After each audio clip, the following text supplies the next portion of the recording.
Դա ուրեմն տնտեսական որևէ հիմնավորում չունի, կա ամենապարզ օրինակը, որ ասում է, թե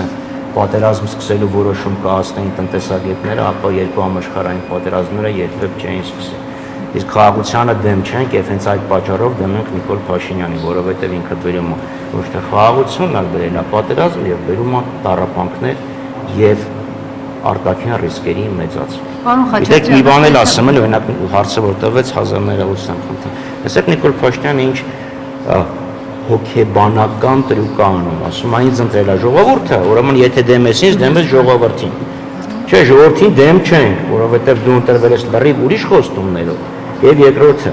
քեզ ընտրել է ժողովրդին, այո, եւ քեզ ընտրել է ժողովրդի